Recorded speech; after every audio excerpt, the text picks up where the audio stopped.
Se atraviesa la puerta de madera y se entra en un recinto amurallado, donde la vida se organiza alrededor de una regla y de horarios que marcan cada gesto. En un convento andino, bajo el virreinato del Perú, en Lima, Cusco o en alguna villa de la sierra, la comunidad está presidida por una priora, conviven las monjas profesas, las novicias y el confesor enviado por el obispo o por la misma orden. La casa respeta el derecho canónico y las reformas posteriores al Concilio de Trento. La clausura se refuerza, la disciplina comunitaria se vigila y la intimidad del claustro se considera tanto protección espiritual como obligación legal. Esa doble exigencia, retraimiento y orden, convierte cada jornada en una respuesta a normas que regulan la oración, el trabajo, la economía y la vigilancia eclesiástica. La primera estructura que rige el día es la regla de oración, entendida como el oficio divino que organiza las horas. La comunidad se reúne en coro para el rezo colectivo según las horas canónicas. La noche y el alba quedan reservadas al oficio nocturno y a las laudes más tarde. Tercia, sexta y nona marcan el paso hacia el mediodía. Vésperas y completas cierran la jornada. No todas las comunidades usan términos o recitan las mismas fórmulas, pero la lógica es consistente. La oración comunitaria fragmenta el día en tramos sacralizados que determinan cuándo y cómo se trabaja, come y descansa. Muchas naciones religiosas, tras las reformas, insisten en la uniformidad del rezo y en la puntualidad, porque la exactitud litúrgica se asocia a la corrección moral y doctrinal. El confesor, desde su lugar como guía espiritual, vela porque los textos y las prácticas se ajusten a la ortodoxia y asiste a la priora en decisiones que impliquen disciplina o formación. Entre una hora litúrgica y la siguiente, se distribuye el trabajo. La jornada no depende únicamente de la necesidad material, depende de la armonía entre la oración y la ocupación manual o intelectual. Tras la mañana de coro, llega una comida ligera y luego el reparto de tareas. Algunas monjas se ocupan de la enfermería del convento, cuidando a las ancianas o a las enfermas. Otras mantienen la sacristía, conservan los vasos sagrados y preparan los ornamentos litúrgicos. Hay manos especializadas en bordado y sastrería que elaboran vestidos y textiles para consumo propio o para venta. Las más formadas se dedican a la enseñanza de niñas en la escuela vinculada al convento, cuando la clausura permite trato con alumnos a través de ventanas y galerías. La agricultura es otra faceta. Huertos, corrales y parcelas heredadas o arrendadas suministran hortalizas, granos y monte, lo que reduce la dependencia de mercados externos. En cada actividad existen herramientas concretas, usos, telares, agujas, libros de cuentas, cestas y palas, y procedimientos que hacen la vida cotidiana predecible. La clausura influye en la manera de relacionarse con el exterior. La comunicación con el mundo fuera del muro se mediatiza. Las donaciones, las compras y la venta de productos no se realizan directamente por las monjas, sino por una procuradora o encargada autorizada que actúa como intermediaria. Este mecanismo responde a la dupla necesidad de mantener la reclusión y al mismo tiempo atender las obligaciones económicas. Las dotes que traen las profesas, las limosnas de devotos y las rentas de propiedades heredadas nutren el patrimonio conventual. A esos ingresos se suman las ventas de tejidos, bordados y a veces pastelería o quesos producidos en la casa. Cada flujo monetario exige libros de cuentas donde se registran entradas y salidas. La priora, con la procuradora, administra los bienes cuando la comunidad forma parte de una orden mayor. Su administración se somete además a informes periódicos que preservan la transparencia. La formación de las novicias ocupa un lugar central en la vida diaria. La etapa inicial se dedica a la instrucción en la regla, la práctica de la liturgia, la observancia de la clausura y al aprendizaje de oficios útiles para la casa. La novicia alterna tiempos de estudio y meditación con labores manuales. Aprende a hilar, a coser, a llevar cuentas y a cumplir servicios en la clausura. Su progresión hacia la profesión depende de demostraciones de obediencia, estabilidad y conocimiento del rezo comunitario, y está supervisada por la priora y por una madre de novicias. La profesión solemniza el compromiso con votos que regulan vida, bienes y relaciones. El cumplimiento fiel de esos votos es precisamente lo que los reglamentos posttridentinos buscan asegurar mediante ceremonias, registros y, cuando procede, consejo del confesor. El confesor desempeña varias funciones que tocan lo espiritual y lo cotidiano. Es el ministro autorizado para celebrar la misa para la comunidad, confesar a las religiosas y ofrecer dirección espiritual.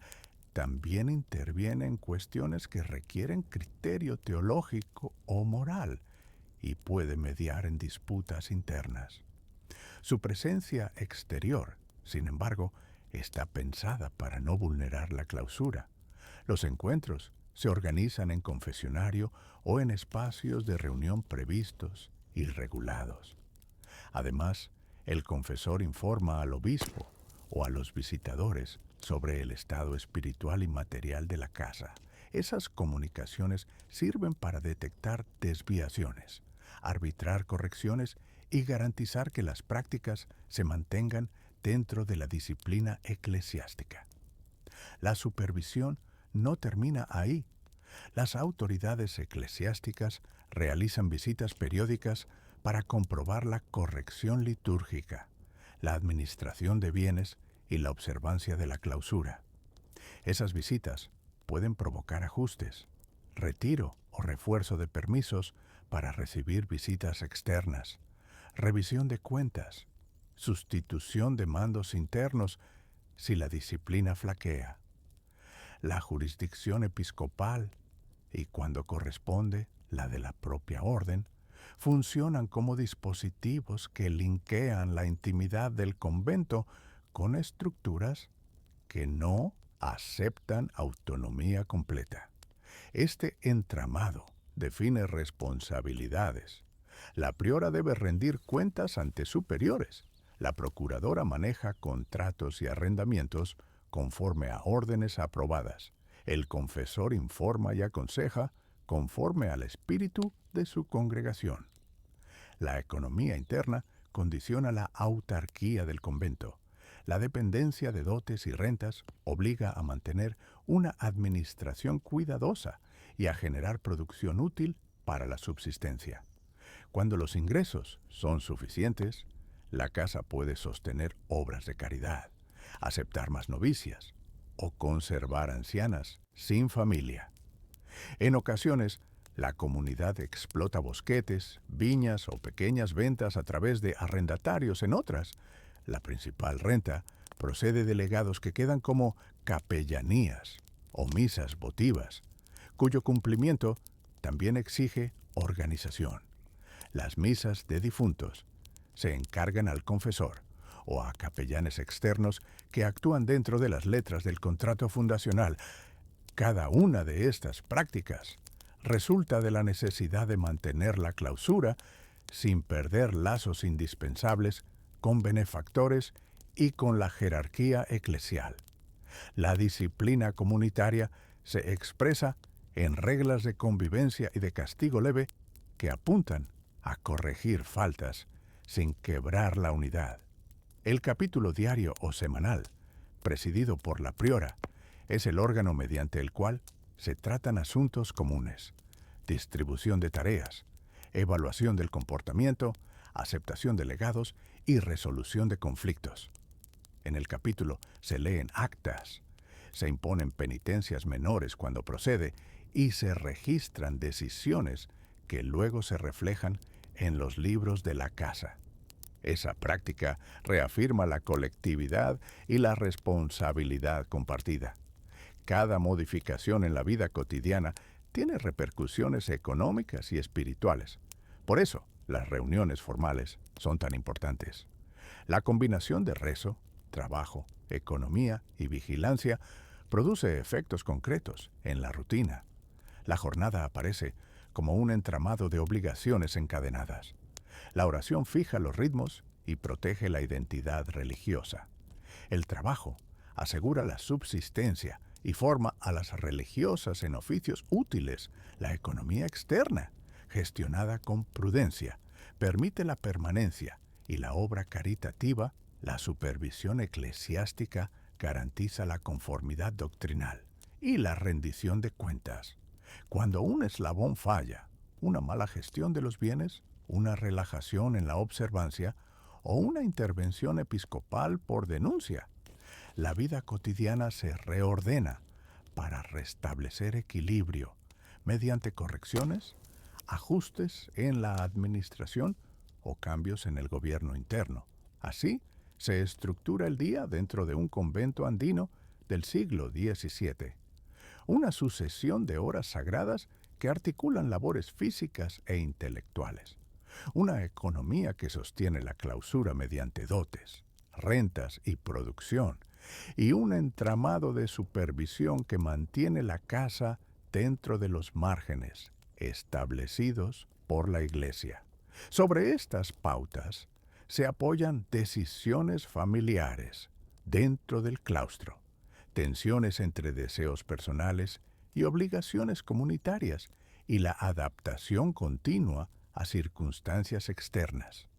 A partir de esta base, conviene observar con mayor detalle cómo se resolvían conflictos concretos, quiénes gestionaban los bienes en situaciones difíciles y de qué manera la clausura modulaba el contacto con la sociedad andina circundante. Al entrar en la clausura, la jornada se mide y se ordena por el oficio divino. No hay relojes que insistan, sino las horas canónicas que estructuran la vida. Antes del alba, cuando las calles del entorno aún se pliegan sobre sí mismas, suena la señal. Se camina en silencio hacia la iglesia conventual, llevando el breviario y, si corresponde, el rosario. La luz permite apenas leer las letras, pero no es la claridad lo que guía, sino el rezo. Los maitines se rezan en la noche o a primeras horas, según la observancia dominicana que rige en el monasterio. Salmos que se alternan entre los asistentes, lecturas breves que recuerdan la escritura y la tradición. Ese tramo nocturno del oficio prepara la jornada interior. Al terminar, el cuerpo retorna a un reposo breve, mientras la mente ya está orientada por las antífonas y las oraciones. Laudes se dicen con el amanecer. No se trata de un simple acto devocional, sino de la primera fijación del tiempo. Tras laudes, la comunidad se organiza en turnos. La distribución de tareas responde directamente al cumplimiento del oficio. Quien forma parte del coro está obligado a cantar y a permanecer en el templo. La sacristana atiende a los ornamentos y al misal. La enfermería se abre para las necesidades de las hermanas mayores. La observancia dominicana concede un lugar importante al estudio y al canto, de modo que la mañana se reparte entre lectura espiritual, enseñanza de novicias y labores manuales que se adaptan al régimen. El breviario es la pauta. En él figuran los salmos, las antífonas y las lecturas del día.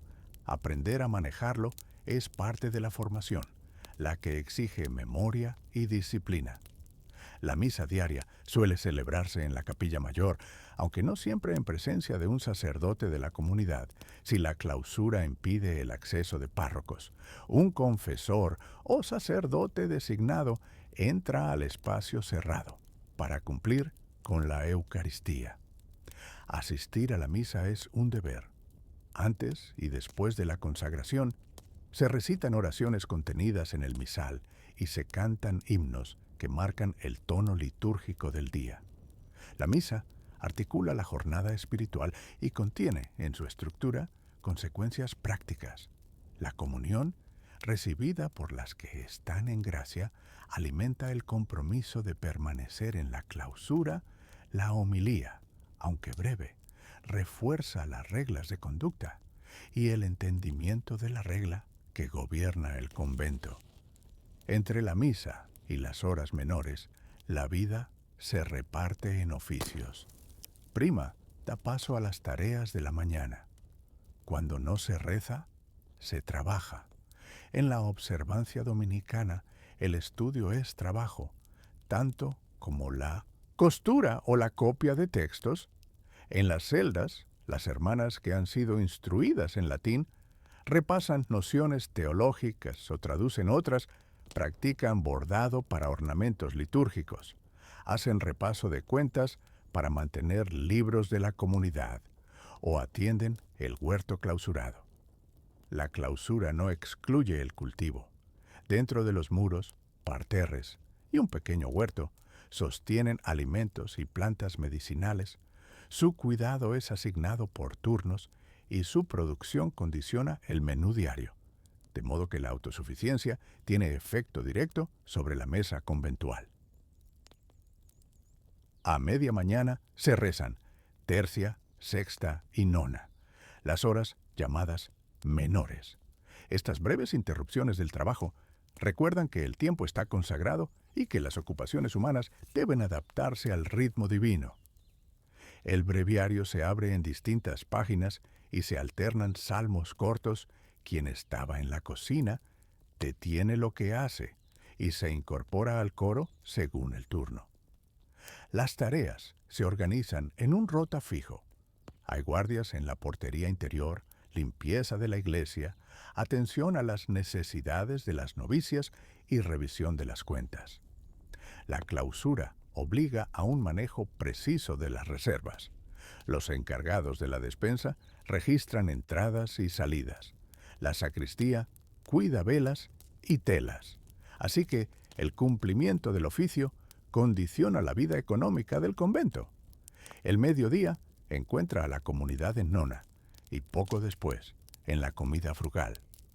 No es una comida de ostentación, simple, acordada por la regla y por la prudencia. El tiempo de mesa está marcado por lecturas en voz baja o por el silencio, dependiendo de la costumbre. Al terminar, hay un breve reposo que permite retomar las obligaciones de la tarde con la atención necesaria. La observancia dominicana suele reservar las primeras horas de la tarde para lectura espiritual y enseñanza. Las maestras de novicias explican doctrina y regla, y las hermanas que poseen habilidad manual instruyen en técnicas, bordado de paños, caligrafía, encuadernación, que garantizan la vida financiera del convento y su contribución al culto. Vísperas, al caer la tarde, reúnen nuevamente a la comunidad en coro. Son una hora particularmente establecedora. El canto de los salmos y las antífonas se combina con lecturas que enlazan la jornada con la noche. La clausura se vuelve más notoria. Las rejas y puertas se aseguran. La comunicación con el exterior queda limitada a mensajes a través de la portería o a gestos autorizados. La vida interna carece de improvisación, todo cambio se registra y tiene que justificarse ante la priora. El equilibrio entre oración y labores no es casual. Seguir el oficio divino es la forma más concreta de asegurar que el tiempo se consagre de manera continuada a la vida espiritual. Y eso determina, por ejemplo, que ninguna tarea que interrumpa el coro pueda programarse en esos momentos. Completas anuncian el descanso nocturno. Se recitan los salmos de protección y las letanías por la paz de la comunidad y del mundo. En las celdas, la lectura espiritual o la lectura de vidas de santos ayuda a cerrar la jornada interiormente. Las novicias revisan en su breviario las oraciones aprendidas durante el día y las hermanas veteranas cuidan de las que requieren asistencia.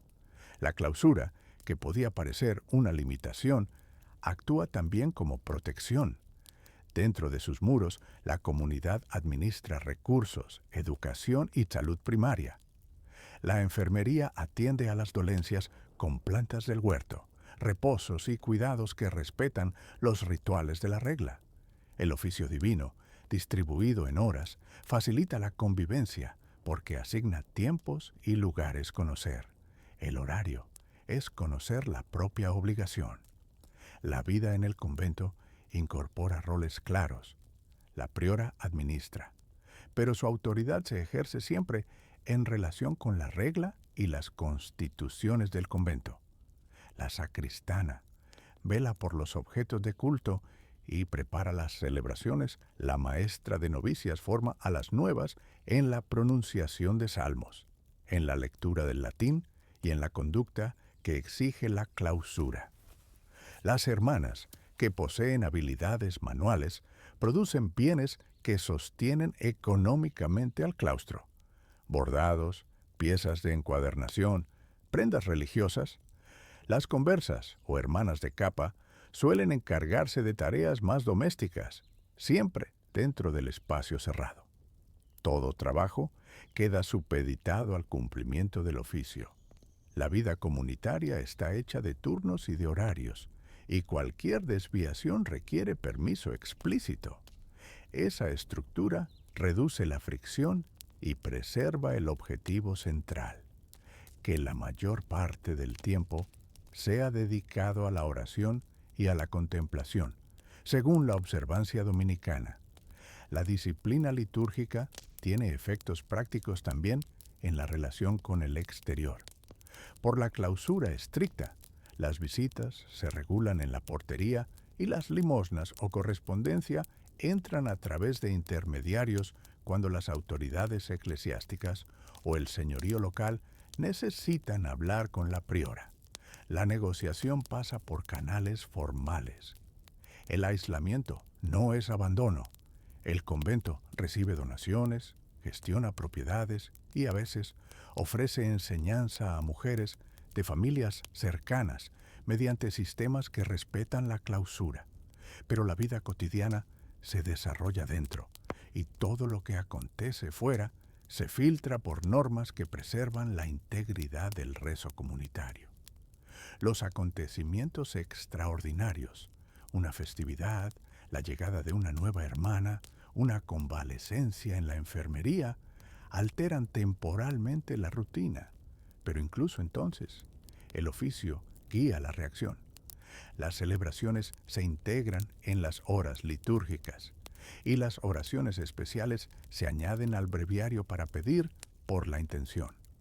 Así, la regla no es rígida por sí misma, sino que ofrece un marco que permite responder coherentemente a lo inesperado, sin perder la orientación del tiempo sagrado. La sensación que se impone es de una vida ensamblada alrededor de un eje invisible. La sucesión de maitines, laudes, prima, tercia, sexta, nona, vísperas y completas, crea una secuencia que, repetida día tras día, define lo que se es en el claustro.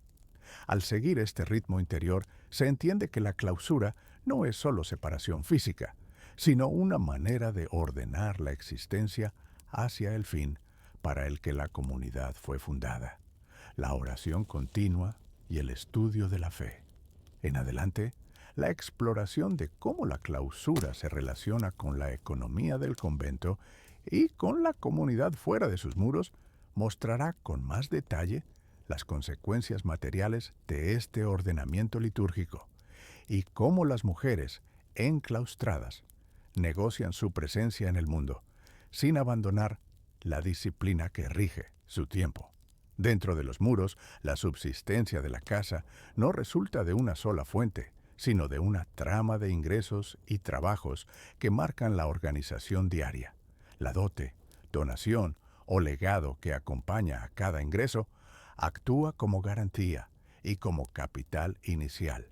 La cantidad aportada y la forma en que llega, en dinero, en alhajas, en fincas o en derechos sobre rentas, decide con frecuencia la admisión y la posición que se asigna dentro del convento. Las autoridades del patronato real, junto con los benefactores locales, intervienen en esos flujos. La corona regula y reconoce fundaciones, mientras que los parientes y los vecinos suelen proveer legados y arrendamientos que completan la caja. Esa mezcla de dotes, donaciones y rentas forma el ritmo con que se cubren los gastos más ordinarios: alimento, leña y reparaciones del edificio. La administración se organiza en torno a cuentas y escrituras. El archivo y los libros de cuentas registran entradas y salidas. En ellos se anotan las rentas que producen las casas y los terrenos del convento, el pago que entregan los arrendatarios, las entregas de los testadores y las remesas que llegan de mercados o encargos. La Madre Superiora, acompañada por las hermanas, encargadas de la economía, vigila esos papeles, las decisiones sobre vender o arrendar una finca, aceptar una dote en especie o permitir que una parte del ajuar se destine al mercado, se toman con miras a sostener a la comunidad a largo plazo. Cuando la rentabilidad de una finca baja, se busca renegociar contratos, encomendar la explotación a un mayordomo más capaz o aceptar temporalmente mayores ganancias por el arrendamiento de parcelas. En la práctica cotidiana, el trabajo productivo adquiere doble sentido, atiende las necesidades comunitarias y genera excedentes para la venta. El hilado, el tejido y la costura se organizan como talleres dentro del convento. Se hila la lana, la algodón o otras fibras según lo que provean las propiedades, o lo que se consiga en el mercado. Se cardan las fibras, se hilan en usos y en ruecas, se urden telas en telares y se remata con costuras finas y bordados cuando la pieza tiene destino ceremonial o de venta. Algunos conventos incorporan técnicas indígenas y criollas, la elección del telar y la manera de montar la trama responden al material disponible y al uso final. La producción se planifica. Parte del tejido se destina a hábitos, sábanas y mantas para la casa. La otra parte se prepara para la venta en la ciudad o para intercambiar por grano y aceite en los mercados locales. Esa división garantiza que la casa no dependa exclusivamente de limosnas y permite cierta autonomía para afrontar años de malas cosechas o aumentos en el precio de la leña. Las labores no son indistintas. Existe una distribución por rangos y por habilidades. Las hermanas conversas o legas, acostumbradas a las labores manuales, se encargan de la mayor parte de la producción textil y de los oficios más pesados. Las novicias aprenden hilado y costura como parte de su formación, y las profesas más antiguas supervisan la calidad y enseñan puntadas y técnicas de remate. La Madre Superiora y las responsables de la economía no suelen intervenir en las agujas todos los días, pero sí determinan las prioridades productivas: encargar un lote de hábitos, reparar mantos para la iglesia, aceptar un pedido extraordinario de mantas para vender. Cuando surge una necesidad urgente de dinero, una reparación de tejas, la compra de grano para evitar hambruna, se priorizan las piezas de venta y a veces se abre una salida al mercado más frecuente, delegando a una hermana para que entregue la mercancía o contratando un mensajero. Las rentas de las propiedades actúan como ingreso regular. El convento posee casas en la ciudad o chacras en las tierras cercanas. Los arrendatarios trabajan las parcelas y entregan una parte de la cosecha o una cantidad fija en moneda como pago. Esa renta se destina a necesidades continuas: compra de sal y aceite, pago de algunos criados o peones que mantienen los huertos, y la compra de materiales para el taller de costura. Cuando una dote llega en forma de finca, la administración procura conservar la capacidad productiva de esa tierra porque su renta puede sostener una celda o costear la reparación de la cubierta. Las donaciones que constituyen capellanías o misas perpetuas también obligan a desembolsos, fondos que se deben reservar para asegurar el cumplimiento de servicios religiosos, lo que a su vez refuerza los lazos con la comunidad y con los patronos. Las donaciones y los legados suponen, además, una dimensión social de la economía conventual. Un benefactor que otorga una casa o una renta pide a menudo un lugar de memoria, una capilla, una lápida, la celebración de aniversarios de misa. El convento acepta esos compromisos porque refuerzan su reputación y porque aseguran ingresos o protección. A cambio, la comunidad ofrece rezos y memoriales que confirman la utilidad espiritual de la aportación. Ese intercambio entre lo material y lo espiritual se articula en documentos, testamentos, escritura de dote, contratos de arrendamiento. La solidez de esos papeles determina la estabilidad financiera en épocas de crisis o cuando cambian los gobiernos locales. Las herramientas de trabajo también configuran la distribución del espacio. El taller destinado al hilado y al tejido se ubica donde hay ventilación y luz suficiente. Allí se guardan usos, ruecas, telares, agujas, hilos gruesos y finos, tijeras y cajas con patrones de costura.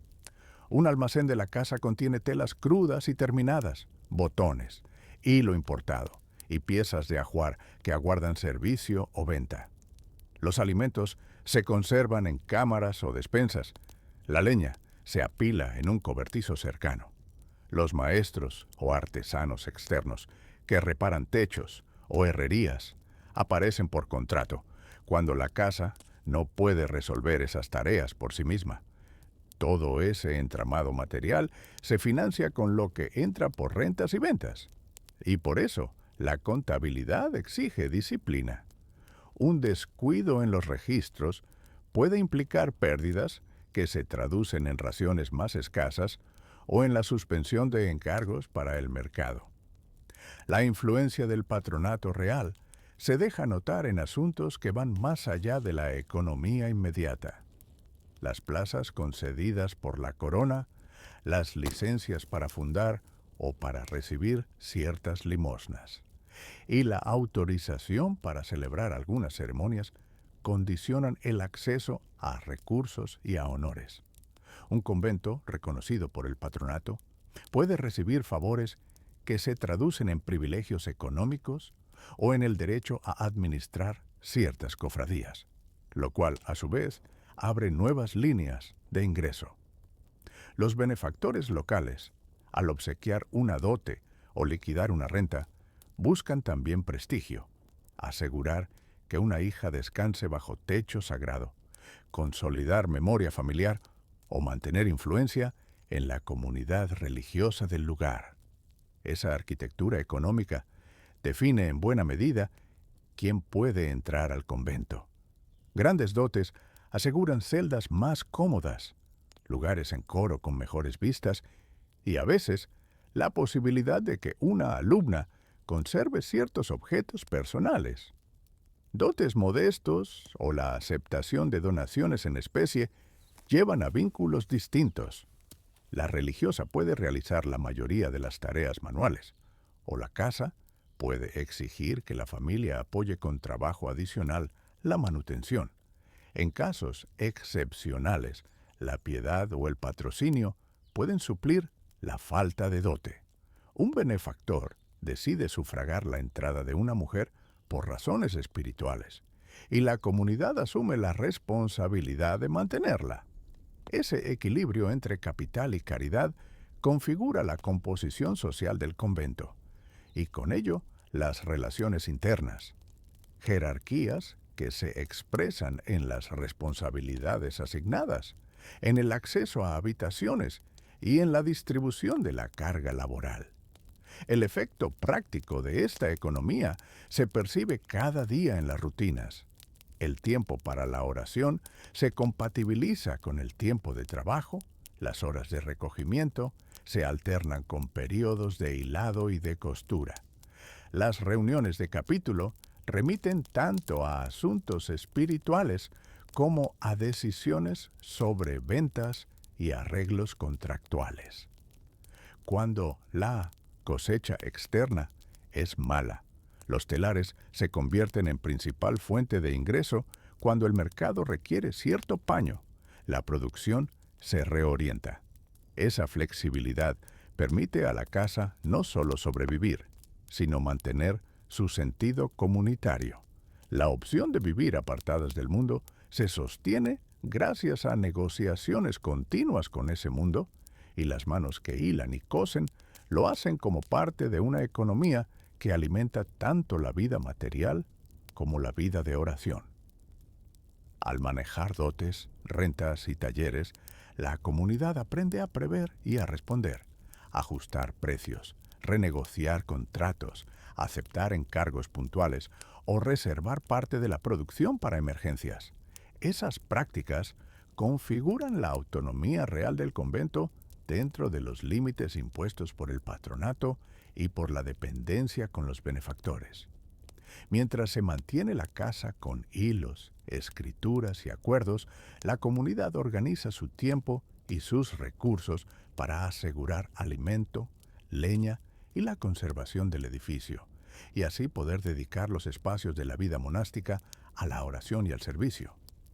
En ese entretejido de economía y disciplina se revela cómo, dentro de un convento andino del virreinato, la vida cotidiana y las finanzas son dos caras inseparables de la misma arquitectura institucional, y cómo esas estructuras permiten que la casa perdure y cumpla su función en la sociedad colonial. Dentro del convento, la vida encuentra su orden a través de tareas que conectan el claustro con la ciudad sin romper la clausura. Se enseña a niñas en materias que combinan devoción y oficio. El catecismo ocupa los primeros años, junto con la lectura de oraciones y el aprendizaje del rezo comunitario.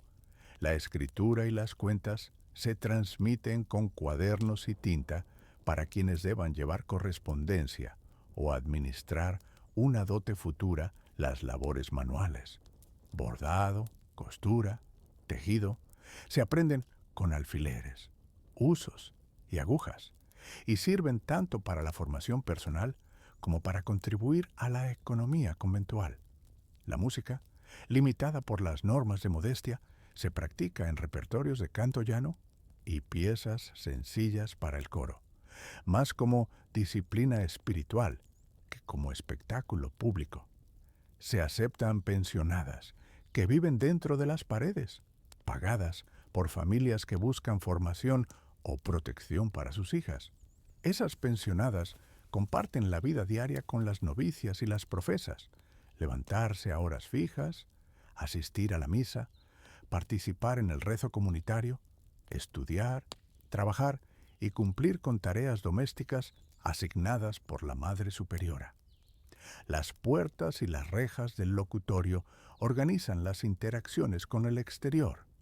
En el locutorio se reciben correspondencia, se negocian asuntos familiares, y a través de una pequeña abertura o en presencia de la portera se entregan limosnas y ocurre la comunicación necesaria con parientes y autoridades. De ese modo, la enseñanza y la hospitalidad se mantienen como puentes discretos hacia la ciudad, sin diluir la clausura exigida por la reforma. La distribución de limosnas es una función permanente que articula la caridad conventual con la vida urbana. Cada día, la portera o la hermana encargada del turno registra pedidos, prepara cestas o raciones y anota nombres y motivos en un libro de limosnas. Cuando hay necesidad, se entrega alimento cocido, pan y, en ocasiones, ropa o pequeñas cantidades de dinero para pasajes. La entrega se documenta, se llevan cuentas exactas porque el sostenimiento del convento depende en gran parte de los ingresos por dotes y de las rentas y alhajas que cada ingreso aporta. La contabilidad no es mero trámite. La Madre Superiora y el Cabildo necesitan controlar los recursos para garantizar la subsistencia de las profesas y la continuidad de sus obras de asistencia. La obligación de caridad obliga a priorizar, y así la selección de beneficiarias responde tanto a criterios de necesidad como a la disponibilidad real de medios. La atención médica en el convento suele ser elemental y ocasional. Algunas religiosas saben preparar ungüentos a base de hierbas conocidas, aplicar cataplasmas o ayudar en curas de heridas menores con vendas y emplastos. La enfermería del convento presta auxilio a pobres y vecinos que no tengan más remedio que recurrir a la ayuda religiosa. Cuando se requiere asistencia especializada, la respuesta consiste en llamar al cirujano o al médico del barrio, o en facilitar el traslado de quien lo necesite. Ese cuidado puntual refuerza la imagen del convento como lugar de piedad útil a la comunidad, pero sin convertirlo en hospital. La limitación de la intervención médica también responde a la prudencia institucional y a la normativa eclesiástica, que vigila actividades que pudieran sobrepasar las funciones propias de una casa religiosa. La relación con la sociedad urbana tiene un componente esencial en las prácticas de admisión. El ingreso no es solo un acto espiritual, es también una transacción social. La dote sigue siendo el pilar material de muchas admisiones, una suma en dinero, tierras, alhajas o bienes que la familia entrega al convento para garantizar el mantenimiento de la nueva religiosa y, con frecuencia, para fortalecer las finanzas comunitarias. La dote determina en la práctica el acceso. Familias acomodadas encuentran en el convento una institución que ofrece educación y protección para sus hijas, a la vez que preserva prestigio social. La necesidad material de la casa, así como la costumbre, hace que muchas candidatas procedan de estratos sociales que pueden aportar recursos. Junto a la dote, la limpieza de sangre actúa como filtro social y moral. Se piden certificados y testimonios sobre linajes familiares. Se verifica si los antepasados han sido cristianos viejos o han estado ligados a conversiones recientes. Ese criterio, aunque variable en su aplicación según la provincia y la Madre Superiora, influye en la composición del claustro. Favorece la entrada de mujeres, de familias que puedan demostrar una ascendencia reconocida como limpia, y dificulta el ingreso de quienes proceden de linajes sospechados de tener antepasados conversos o de origen no castellano. La insistencia en la limpieza de sangre no solo refleja prejuicios sociales, responde a una lógica de prestigio y de credenciales que las autoridades eclesiásticas y civiles consideran relevantes para sostener la reputación del convento en la ciudad. Los mecanismos de admisión combinan documentación y experiencia espiritual. Antes de la profesión, la postulante pasa por un período de prueba. La etapa de postulantado y el noviciado permiten evaluar la vocación, el cumplimiento de las reglas y la capacidad de adaptación a la vida comunitaria. La Madre Superiora, aconsejada por el Cabildo, examina fehacientemente las pruebas de nacimiento, bautismo y buena conducta, además de verificar la dote prometida. Los registros de estas pruebas quedan archivados y esos libros serán objeto de inspección durante las visitaciones episcopales. Las visitaciones del obispo o de representantes designados se convierten en instancias de control que traducen el espíritu del Concilio de Trento en rutinaria práctica cotidiana. El concilio, al ordenar mayor vigilancia sobre la vida religiosa, promovió la clausura, la disciplina litúrgica y la renovación moral. Sus disposiciones exigen que los conventos mantengan reglas claras, que la formación de las internas sea adecuada y que la administración de bienes se haga con transparencia. La visitación examina no solo la piedad de las religiosas, sino también los libros, apuntes de limosnas, actas de ingreso, relaciones de dotes y de renta. Se revisan las prácticas de enseñanza para confirmar que no se impartan doctrinas contrarias a la fe. Se inspeccionan los espacios para verificar la clausura y la decencia, se escuchan las quejas y se corrigen desórdenes. Las correcciones pueden ser técnicas, como ordenar la reordenación de las cuentas, o morales, imponiendo penitencias o cambios en la disciplina del coro y del clausura. Esa intervención episcopal modula la tensión entre apertura y cierre. El convento permanece como punto de auxilio social, enseñanza, pensión, caridad, pero bajo normas que buscan evitar influencias externas o desviaciones. La consecuencia es un conjunto de rutinas que, lejos de ser meras ceremonias, estructuran la convivencia. Horarios cerrados, tareas distribuidas con precisión, turnos para la portería y la enfermería, y un registro detallado de salidas y entradas autorizadas. La disciplina no se limita a la observancia religiosa, sino que se extiende a la administración, la enseñanza y la atención caritativa. Las familias urbanas aprenden a negociar estas reglas cuando solicitan el ingreso de una hija. En algunos casos, la dote se entrega a plazos en otros. El convento acepta internas, sin dote, como muestra de caridad. Pero esas excepciones requieren avales y la aprobación expresa del cabildo y del visitador. La existencia de patronazgos y lazos familiares con miembros del clero o con autoridades locales pueden facilitar admitidos que, por otro modo, tendrían difícil acceso. Al mismo tiempo, la preocupación por la pureza del linaje y por la solvencia económica refuerza la homogeneidad social. La mayoría de las profesas proviene de familias que comparten una determinada posición social y red de parentesco, lo que a su vez moldea la cultura interna del claustro. Esa cultura se manifiesta en prioridades pedagógicas y caritativas. La enseñanza se orienta a formar mujeres que puedan mantener la piedad doméstica y contribuir al honor familiar. La caridad se administra con escrutinio, porque cada gesto tiene repercusiones sobre el prestigio del convento. En la práctica, las exigencias del concilio y la mirada episcopal generan una administración cuidadosa que convierte al convento en una pequeña institución gobernada por reglas claras, balances y expedientes.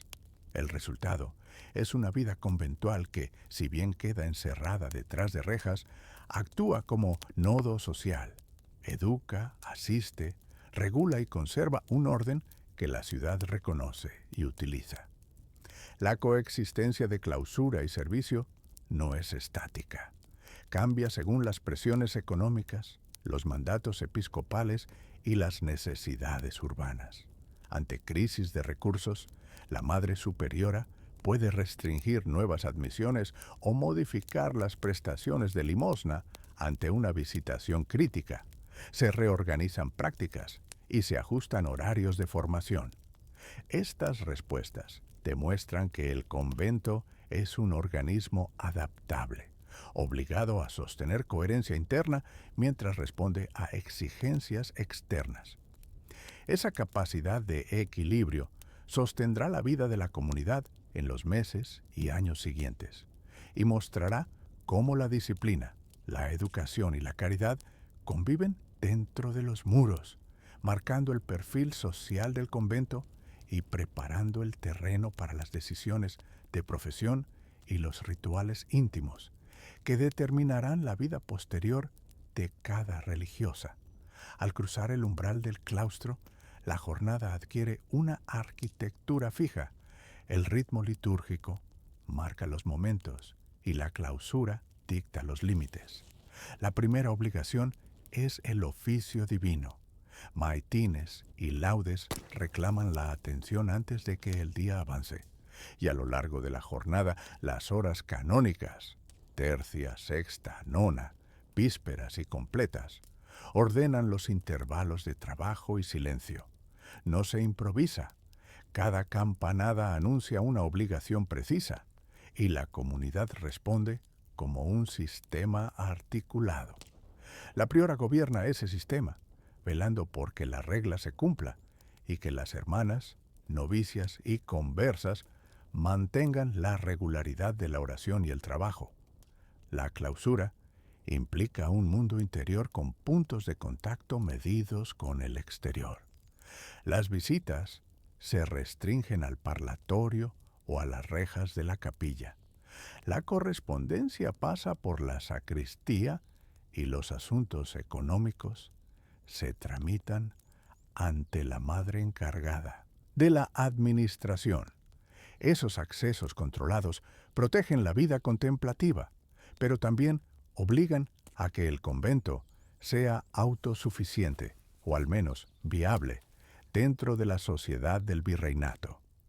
La dependencia de las dotes, unida a la producción textil, constituye la columna económica. La entrada de una nueva hermana suele ir acompañada de una dote que cubre ingresos corrientes, mejora la casa o retribuye servicios en paralelo. La tejeduría en talleres internos y las labores de costura generan bienes destinados a la venta o al uso litúrgico. En la tejeduría, el trabajo se organiza por turnos y por destrezas. Las ruecas giran para hilar fibras locales, lana de llama o alpaca, a veces mezclada con algodón, en zonas específicas. Los telares, aunque sencillos, sirven para producir paños, sayales, mantas y piezas finas reservadas a clientes externos o a la propia casa. La calidad de lo producido tiene consecuencias directas. Telas mejor trabajadas procuran mejores ingresos, que permiten reparar los muros, pagar jornales ocasionales y sufragar limosnas. La producción también define jerarquías internas. Las hermanas con mayor habilidad textil o con experiencia gestionan talleres y forman a las novicias. Y ese rol, además de útil, se traduce en autoridad práctica dentro de la vida cotidiana. La distribución de tareas combina lo contemplativo y lo práctico. Hay turnos para la cocina, la enfermería y el huerto. Algunas hermanas se encargan de la biblioteca o del archivo.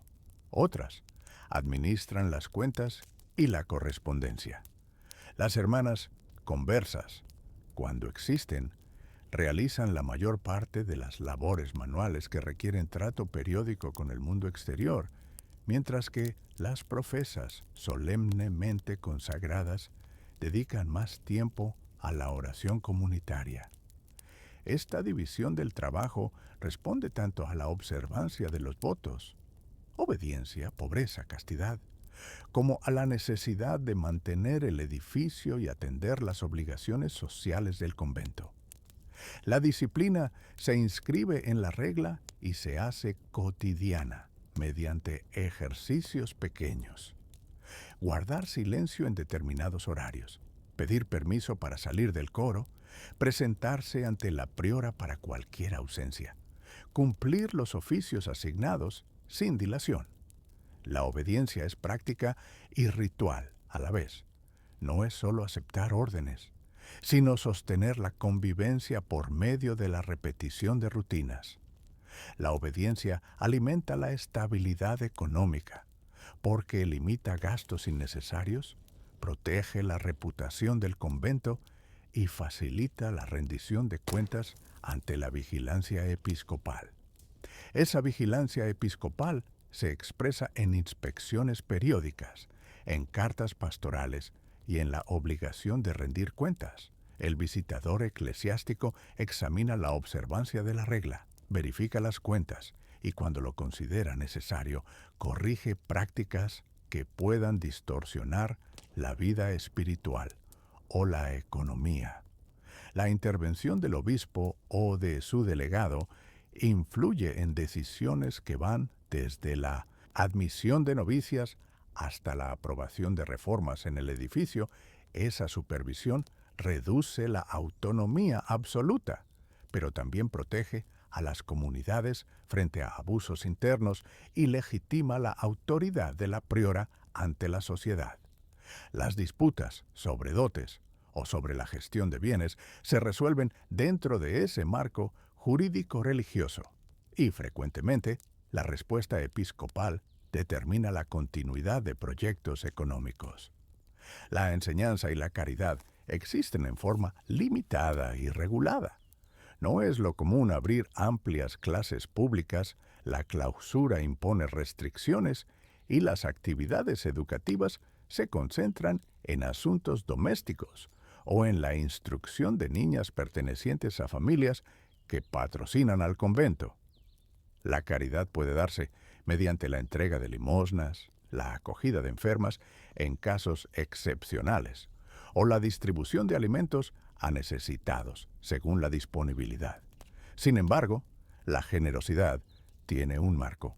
La comunidad debe preservar su viabilidad.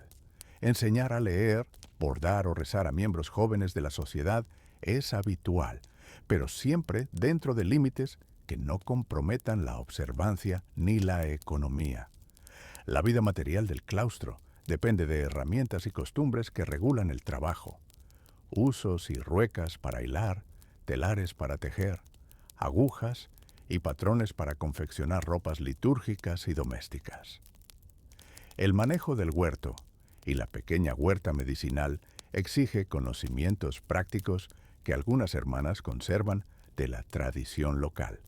La enfermería emplea remedios sencillos y, cuando es necesario, recurre a curas o médicos de la ciudad. El mobiliario es austero, celdas pequeñas, coro, refectorio. La economía marca también la arquitectura íntima. Mejores dotes permiten celdas más amplias o mejor adornadas para ciertas profesas, mientras que la austeridad preserva la igualación moral proclamada por los votos. La interacción social fuera del claustro se realiza con cautela. El parlatorio permite conversaciones supervisadas. Se reciben cartas bajo control y los negocios, con mercaderes o hacendados, se tramitan mediante procuradores. Esta distancia funciona como protección para la vida espiritual y como instrumento para administrar recursos. En las grandes ciudades del virreinato, el convento puede ser receptor de ofrendas y favores que lo conectan con familias de influencia en las zonas más alejadas. La comunidad se apoya en redes locales y en la producción propia. En ambos casos, la gestión prudente de la dote y la mercancía textil determina la estabilidad. La conformación social interna refleja el origen de las hermanas. Las dotes sirven como barómetro social. Dotes generosas reconocen a las familias con recursos y la comunidad, consciente de su posición dentro de la sociedad, organiza turnos y obligaciones teniendo en cuenta estas diferencias. No se trata solo de privilegios materiales. Las dotes condicionan expectativas respecto a la representación familiar y a los vínculos patriarcales, que siguen presentes, incluso dentro del enclaustramiento.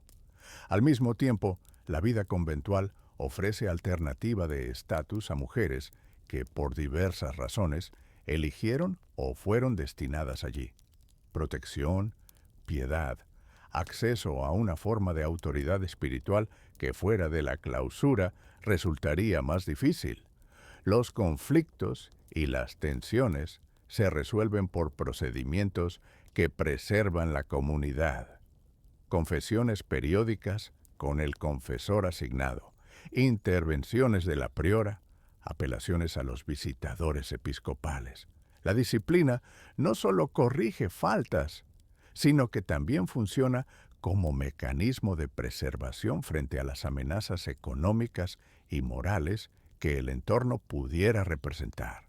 La estabilidad del convento depende, en último término, de su capacidad para armonizar la vida espiritual con la economía, una gestión deficiente de dotes o una tejeduría que no rinda lo suficiente pueden poner en peligro la pervivencia. En el interior del claustro, la temporalidad es moderada por la repetición. El día se repite con pequeñas variaciones y la sucesión de años convierte la rutina en hábito. Las novicias aprendan a meditar entre ruecas y rezos. Las profesas enseñan a hilvanar palabras sagradas y puntadas precisas. Las conversas sostienen la maquinaria diaria que hace posible la oración. Esa repetición no es monótona desde la perspectiva interna, es la forma en que la comunidad asegura su identidad y su subsistencia. Cada acto tiene, pues, doble funcionalidad. Habla de devoción y de supervivencia. En síntesis, la vida diaria dentro de un convento andino en el Virreinato del Perú se articula alrededor de un ritmo litúrgico inmutable, una clausura estricta, una dependencia económica centrada en la dote y en la tejeduría, y una vigilancia episcopal que regula la moral y las finanzas. Oración, trabajo comunitario, enseñanza y caridad se combinan bajo la lógica de la obediencia. Las herramientas, ruecas, telares, agujas y las costumbres organizativas sostienen tanto la piedad como la economía. Esa disciplina cotidiana es la respuesta práctica a la pregunta del título. Dentro del convento andino se vive una existencia regulada por la liturgia, la clausura, la economía y la jurisdicción eclesiástica, una convivencia de silencios y labores que asegura la supervivencia espiritual y material de la comunidad.